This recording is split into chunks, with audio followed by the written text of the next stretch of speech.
neno neno upama munduta rokmi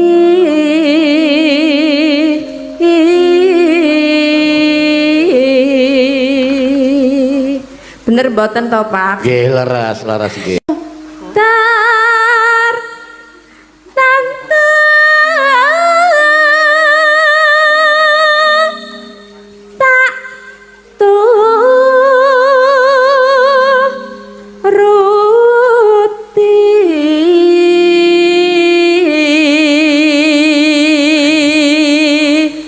Neno ibarat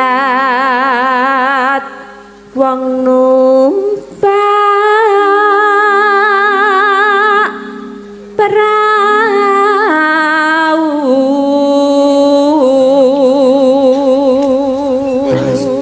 lumampah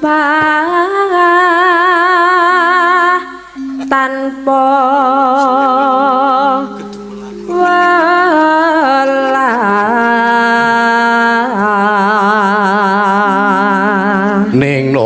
nong ing madyane jala niti neno temah gonjeng anggenjong ning paku lingan ya Mbak dilanggamke mangke sing kaping pindho mlebet dangdut nggih Mbak nggih nah, dangdute tipis-tipis mawon ning neno ning nong yo sajake katon rengu wonten apa niku dene sampun dangu dikakak ngatan saiki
penting mriki Mbak, ngen mriki niki sakniki kedahe tiba siji. Nano neno. Ngaten niku, sesuk malih mboten napa-napa. Ning wis gandeng wis kebacut tiba 6 ya ora apa-apa, mesti kanca-kanca ya tanggap, mesti terus nututi tiba 6 ya. Iki ya matur nuwun reng kanugrahan sing tanpa apa awak dhewe ya ditunggoni pepunden sapa? Panjenengane Pak Agus Suparman kuwi ya penggemar berat warga laras adoh-adoh saka Magelang rawuh ning Purworejo kene matur sembah nuwun Pak Agus Suparman nenano neneno yuk ana kang wis kalegan pangombar katresnan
bebasan saupama kaya ngenteni kumambanging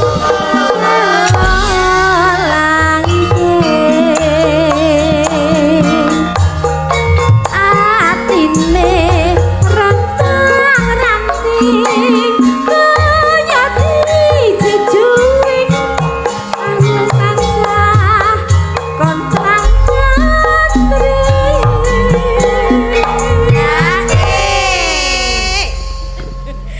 Nyun sewu nggih Pak, kula dereng mudeng tiba 6 tiba 1 mboten mudeng. Mboten napa-napa sesuk Kula nggih sak tiba-tibane. Iya, sak tiba-tibane tetep kanca-kanca tetep ngetut ke sampeyan kok tetepan. Pokoke nggih men ditampani nggih Pak sak tiba-tibane. Sapa-sapa gelem lampani nek kaya sampeyan iki. Aku ora. Yo.